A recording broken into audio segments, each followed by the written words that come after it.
It is another day in Bastar.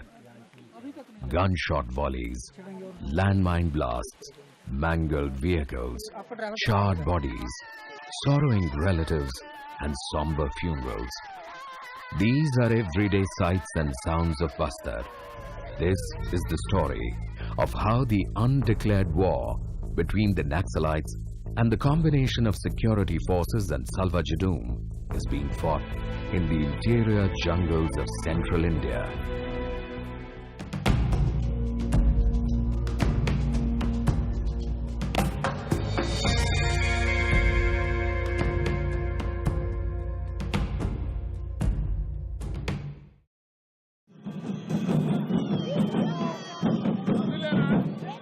Bastar is fascinating, unique Aboriginal lifestyle and culture, enchanting waterfalls, dense green forests, exotic mountains and valleys. Bastar is all mesmerizing. But interspersed in this beauty and serenity is a sense of insecurity and fear. There is an air of suspicion everywhere. This villager may be a Salwa Judum supporter. That shepherd boy can be a Naxalite informer. There is an absolute lack of trust and faith between the people here.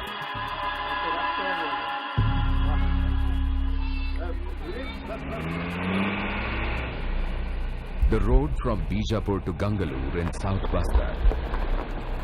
This road is known as the Khuni Sadak or the Bloody Road. This 23-kilometer road has many bloody tales to narrate.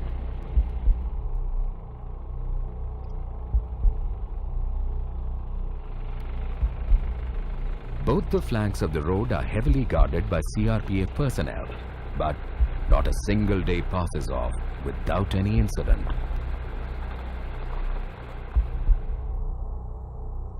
Three years ago, this must have been a bustling village. Today, the Cherpal village is all empty and dilapidated, forlorn of all hope.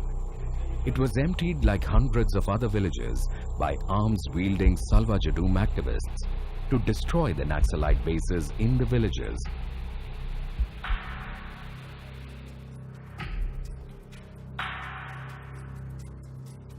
The 85 Battalion CRPF camp in Bijapur, barely a kilometer from the district headquarters. These Jawans are fighting the greatest internal security threat faced by the country today, the Naxalites. It requires 4 of them to escort one who may venture out to answer the nature's call in the open. The road in front of the police station in Bijapur town, just a kilometer away from the interior villages, it already wears a deserted look in the afternoon. This road remains closed after 5 p.m. The situation was not so grim and tense till about 3 years back. Things have changed since the launch of the movement called Salwa Judum in June 2005. Salwa Judum, or Peace March in the local language, is a local resistance group movement formed by the villagers and supported by the government to fight against the atrocities and high-handedness of the ultra-left extremist group called Naxalites. The Naxalites come and beat those who earn more in the villages. They misbehave with our mothers and sisters. They try to forcibly make us join them. That is why I have joined Salwa Judum. हमको भी उनका शामिल करने के लिए कोशिश करते थे, इसीलिए हम लोग एसपीओ में जुड़े हैं, सलवा जुड़े हैं। I was in Irkator village. My son went to meet his brother who is a Naxalite. But when he came back, the Naxalites picked him up again and he never returned. The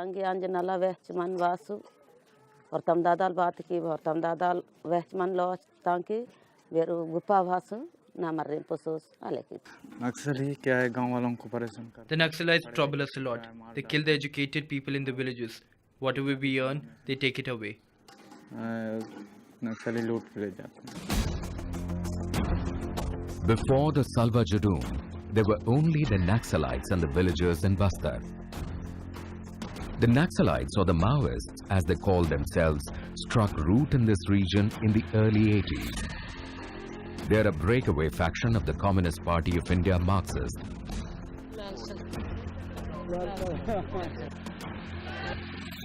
Their main objective is to establish the dictatorship of the proletariat or worker state and liberate the country from imperialist forces.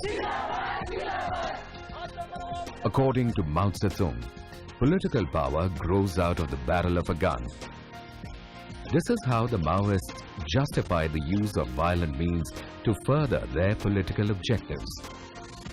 They defy all kinds of authority and do not abide by the constitution of the country.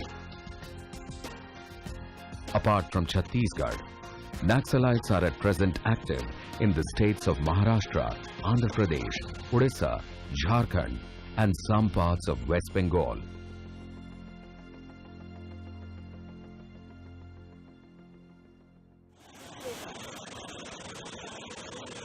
Bastar lies in the southern part of the state of Chhattisgarh. Earlier, Chhattisgarh was a part of Madhya Pradesh and it was given separate statehood in the year 2000. More than 75% of the Bastar region is covered with dense forests and is inhabited by primitive aboriginal tribes like the Halba, Gond, Madhya, Bhatra and Dhruva. These tribes lead a very simple and unique lifestyle, retaining their culture and traditions even in these modern times. Generally fun-loving, one major activity of these tribes is the making and consumption of the local brew called mahua. This drink is made out of the fermented flowers of the mahua tree. It is consumed by all the members of the family almost daily and also on family gatherings and festive occasions. Rahul Sharma, Superintendent of Police of the Dantewada district, who has been living in this area for the last few years, describes. It's a beautiful place and the people are very simple. They're very merry-making simple who don't bother about their future. And they live a simple life, they eat and they're very social people, very gregarious. The people of Bastar are generally poor and are completely dependent on the forest for their livelihood. Paddy cultivation is the main occupation and the crop is once a year. Apart from this, they collect wood and other minor forest produce like bamboo shoots, medicinal herbs and shrubs, vegetables and other handmade wares and sell them in weekly hearts.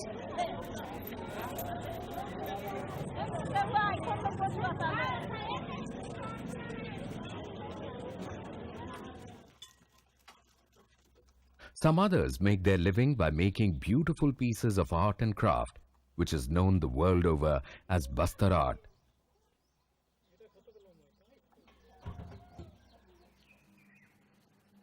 The forests in Bastar are known for their tendu leaves.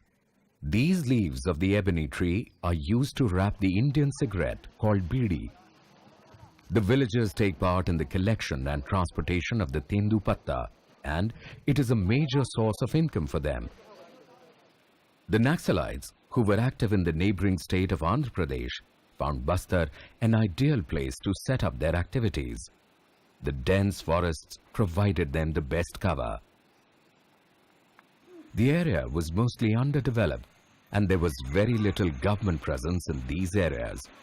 At some point of time, there was this feeling or a policy that we should not be interfering too much with the lives of tribals in some of the remote areas. In fact, there was a time when we were reluctant to build roads to some of the forest areas. There was a time when we used to restrict even government people from visiting some of those areas to make sure that there is no exploitation, that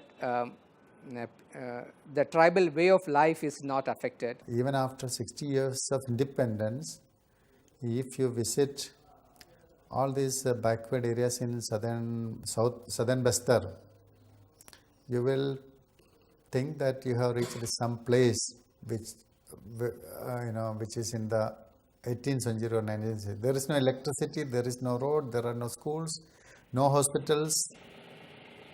The only government presence in these forests was in the form of forest officials and their workers, but there were allegations of exploitation against them.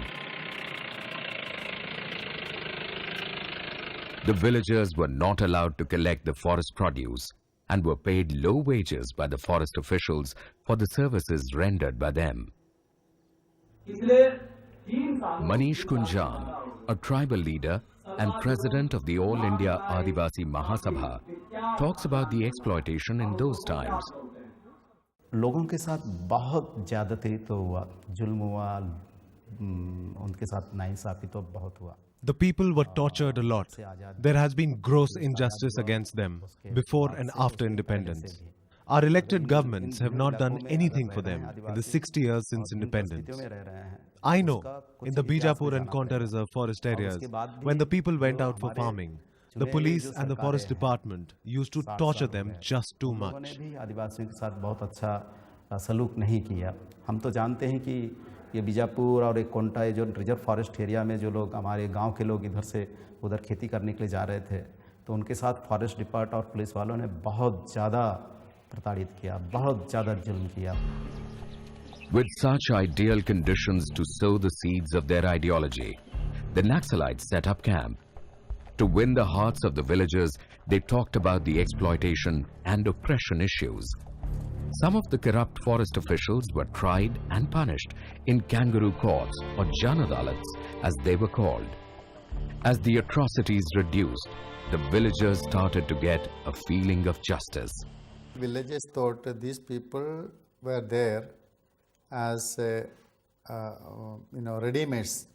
They were less corrupt and prompt justice was given, and they were fair in their treatment.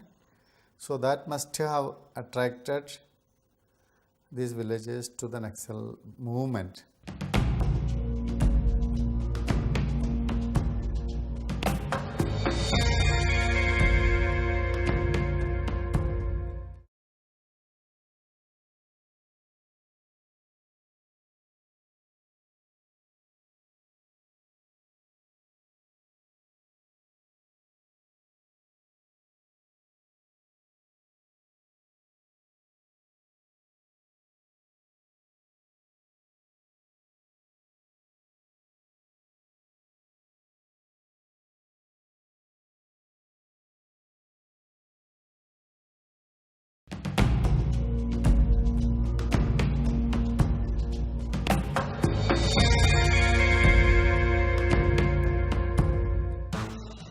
The people were happy with the Naxalites operating amongst them, and they were popularly known as Dadalo. The Naxalites, making the most of the situation, started inducting them into their fold. They recruited them in large numbers into their Sangham or village-level militia units. They caught them young and put them through a process of ideological indoctrination that included classes, street plays, music and dance, often with the running theme of their ideology. If you see the schools and ashrams which are run by Maoists, the things which they are teaching to students, who was Mao, who was Stalin, who was Lenin, then a word about Bhagat Singh, where is Mahatma Gandhi, where is Pandit Nehru, where is 1942, 1857, they're just brainwashing an entire generation of Indian people against the rich Indian traditional heritage. The Naxalites also trained their cadres for guerrilla warfare in the jungles. In fact, Bastar is one of their major combat training centers in the country. Naxalites operating in other states come here to attend the various training sessions. The drills and combat training methods of the Naxalites are very rigorous and intensive. Some of these modules are alien even to the military training methods of the Indian Army. They are known to have been designed for the Naxalites by the LTTE, the Sri Lankan terrorist organization.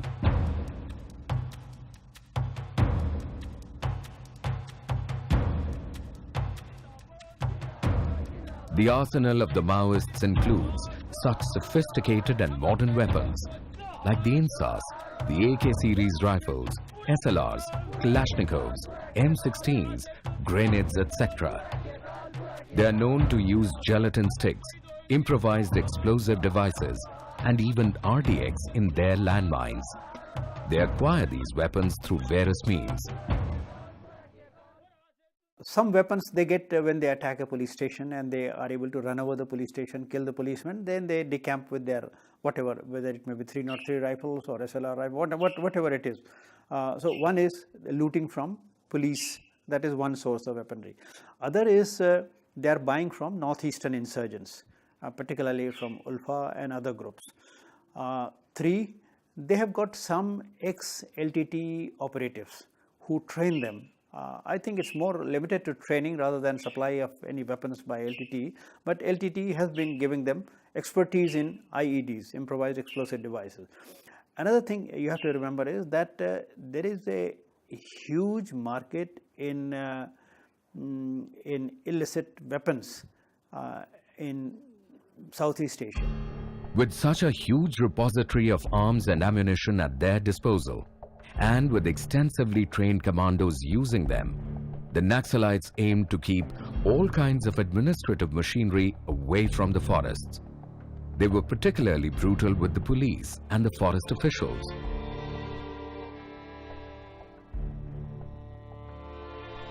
In the eyes of the villagers, they were already saviors and heroes. In the event of any of their cadre leaders getting killed in police encounters, they built elaborate martyr memorials for them. The SP of Korba district, Shri Ratanlal Dangi, who was awarded the President's Police Medal for gallantry for his services in the Naxal-infested districts of Bijapur and Kanker in Bastar, explains the objective behind the martyr memorials of the Maoists. The Naxalites want to give the message to the public through their martyr memorials that those who get killed in these areas are martyrs. Also, they want to convey that the area is under their control. Neither the police nor the administration can reach there. After establishing their foothold in the region, the Naxalites started to command the activities in the villages. They took control of all the business activities surrounding the forest. They collected huge sums of money every year from the Tendupatta and other contractors before they let them operate there. It became a big money-making business for the Naxals. It's a 5 crore industry here. From the minor forest to Tendupatta, you must be aware of it's a big industry here. Tendupatta is there, teak is there, imli is there, minor forest produce, and it became an industry in itself. Gradually, the Naxalites took command of the lives of the villagers too. They started interfering in their local customs and practices and personal matters. They also started demanding money and things from the villagers. They began to dominate the tribal life by extorting money for protection and also demanding members of the family to be among them as hardcore volunteers or guerrillas. And whenever they visit the villages, the people were supposed to feed them and also give them chicken, goat, or whatever they wanted. This was generally resented by the villagers, and there were instances of dissent in the form of Jan Jagran movements. But these were promptly quelled by the Naxalites with a heavy hand. With slowly the Naxals, they intruding into their economy, lifestyle, custom. The thing, that anger started building up. And that's how the Jan Jagran movement of 1991 happened. I mean, where, the people stood up against Naxal, but the government didn't help them. So it was ruthlessly spread. Unofficial records put the number of dead at 300.